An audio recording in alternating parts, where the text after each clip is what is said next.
So you also talked a lot about leadership being a choice. Could you elaborate a bit on that? Yeah, I think we very often think of leaders as born, but the reality is some may have natural capacity from how they're raised, for sure. Like some people are good at football, and some have to work very, very hard at becoming proficient. And leadership is the same way. It's a skill. It is a practicable skill. And the first part of becoming a leader is the desire to be one. Not everybody wants to, and not everybody has to. It is a choice.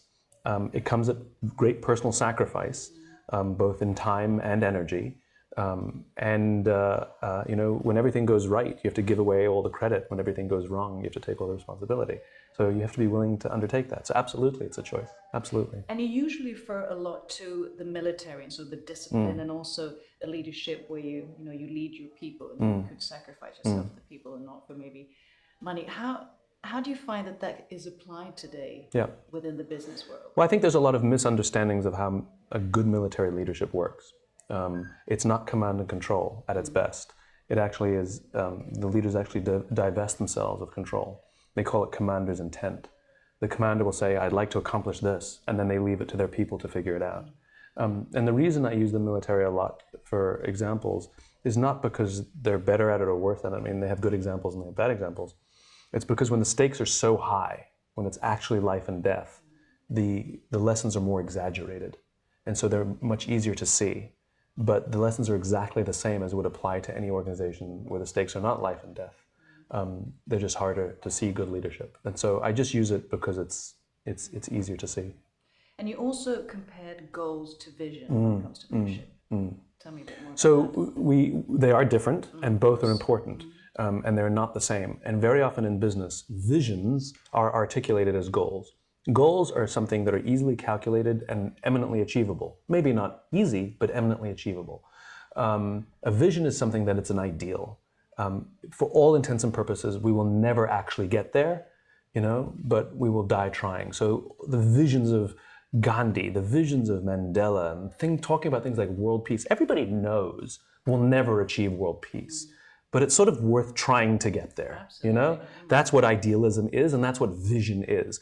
Goals are things like increasing top-line revenue by 30%. It may not be easy, but eminently achievable. They are not the same. And it's unbelievable to me how many companies articulate vision as a goal, or pretend that their goal is a vision. Goals are important. They're metrics on the way towards something, but they don't inspire people. What inspires people is vision and a grander future state. And you need both. You need both. One is measurable and the other one is something. Well, the other one is measurable. It's aspirational, and you can measure every goal you achieve should feel like you're making progress towards the vision. Otherwise, it's just goal. Like this year it's revenues. Towards what? Every goal should be a large step towards an even grander place to arrive, an even grander destination. And even though you've explained it, but once again, what are sort of the key components to really good leadership? Components or qualities? Sure. I get this question a lot, sort of, what are the common characteristics of great leaders? Vision, charisma. I know some great leaders who don't have grand Steve Jobs type visions of the world. And I know some fantastic leaders who, they're not that charismatic. I think the one quality that all leaders have to have is courage. It is very difficult sometimes to make the right choice when there's overwhelming pressure from outside voices to do something different. It is very difficult sometimes to make a personal sacrifice in order to take care of your people. It is very difficult to stay committed to a vision of the future when others say you're crazy. I think courage is it for me. And you also talk a lot about trust. Yeah. I know you talked about toxic leaders who might, be high performers, but they have low low trust. trust. And because probably a lot of business leaders and entrepreneurs are watching this, how can they start to adapt a more trustworthy leadership? I know you spoke about the 4 S, E, S, O, D. Yeah. Sort of elaborate a bit on that. So leadership inside an organization is like the building of any relationship. somebody doesn't fall in love with you because you remembered their birthday and bought them flowers on Valentine's Day. They fell in love with you because you woke up in the morning and you said good morning to them before you checked your phone. They fell in love with you because you went to the fridge to get yourself a drink and you brought them a drink without them even asking. They fell in love with you because you were watching television and they said, can I talk to you? And you stopped and you turned to them and you listened to them. It's all of the gaps in between. It's not the big things. It's the little things in between. And really, the trust that we build inside an organization is built the exact same way that we build trust with new friends or new relationships. It doesn't happen overnight. It's all the little things like paying attention when I'm listening to you. I'm actually listening to what you're saying as opposed to just hearing the words you're speaking. And you do that over and over again, someone will say, you're a good friend, or I love you. And the same thing happens inside an organization. People will find themselves loyal and loving of their leaders or each other when they feel that their leaders have taken the time and the energy to get to know them and see them as human. It's the exact same thing as any other relationship. And I mean, it sounds so logical. I mean, it's the basic fundamentals of how, we humans actually tick. Of course, it's touch, it's feel, it's looking in the eye. And yet in this ultra-connected world where we're constantly multitasking, constantly having to be high performers, how do we really get business leaders, and not to say politicians, really endorsing this way? Well, it takes the few who do it to be the case studies and the demonstration for those who don't. We need role models.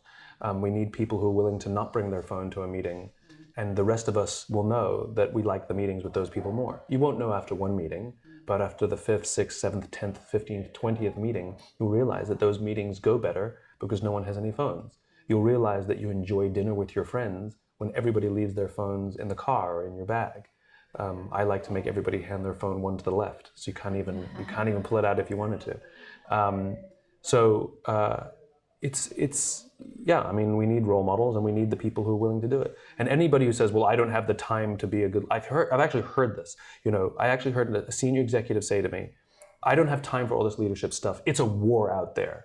And I'm thinking to myself, you work for a large public corporation. It's not a war, The stakes are not life and death. The stakes are your stock price goes up or down a couple of euros. And if that's really the case, that you don't have time for leadership now because of all the pressures, then my question is, what were you doing in the times where the pressures weren't so great? What were you doing in the good times? It's the greatest indictment one can make upon themselves for their lack of leadership ability to say, I don't have time for this now. I don't have time to raise my children. I have work to do. Seriously? In fact, there's no right time to start. You just got to start. And it's a slow process. I don't have time to exercise. You do a little bit. And the good news about leadership is consistency is more important than intensity. If you go to the gym for 9 hours, you won't be in shape. But if you work out every single day for 15 minutes, you will get into shape. And so it's not about big things. It's about little things. Saying good morning to people.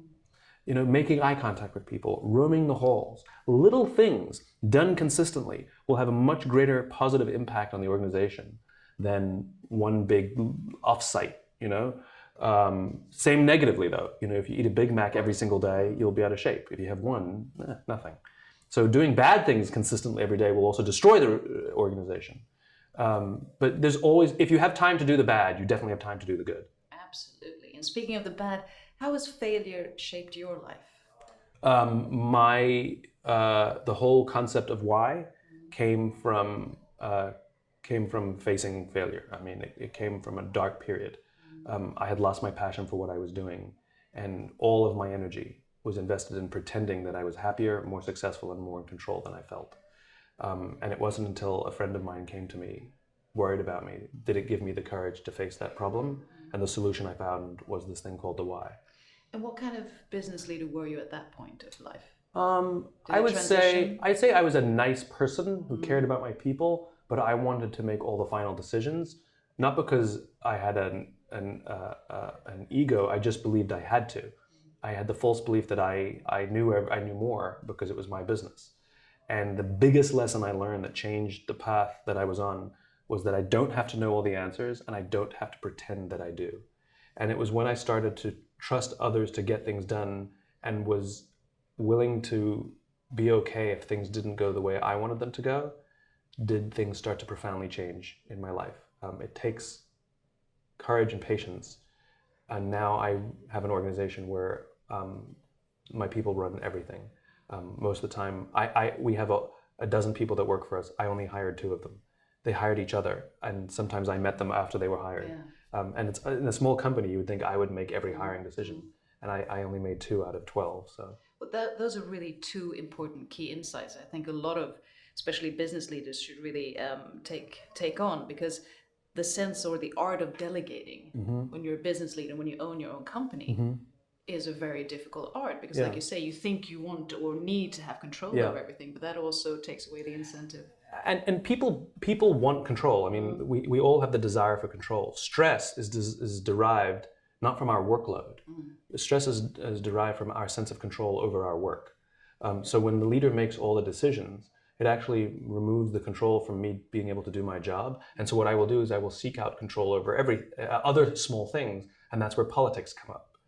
Just about politics are people's desire to maintain some sense of control over something when they have no control over their jobs. You'll find that in organizations where the leaders divest themselves of a lot of control, that politics tend to go away because people have real choice over should I do this or that, without the boss saying so. And so there's no need for politics. There's just no need for it. So control is very important, to give people control. And when they make big mistakes, and you go, and now they have to fix it. You're there to help them if you're there to not going to yell and scream at them. And there's something remarkable when people have the control to succeed, and sometimes they fall.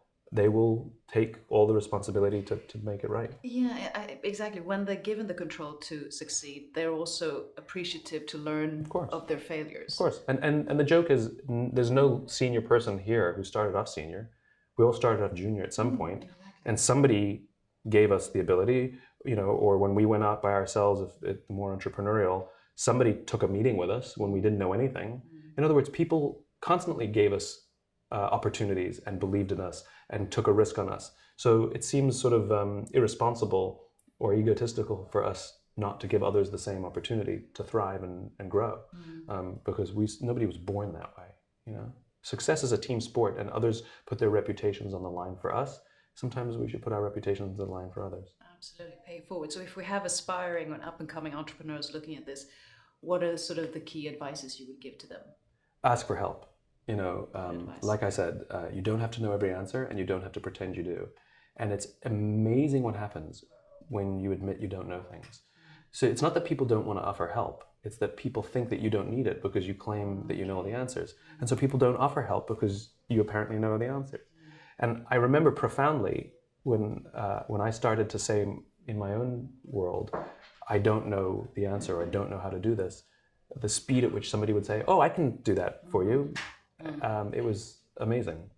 It's the willingness to admit what we don't know and allow others to help us and be open to their solutions.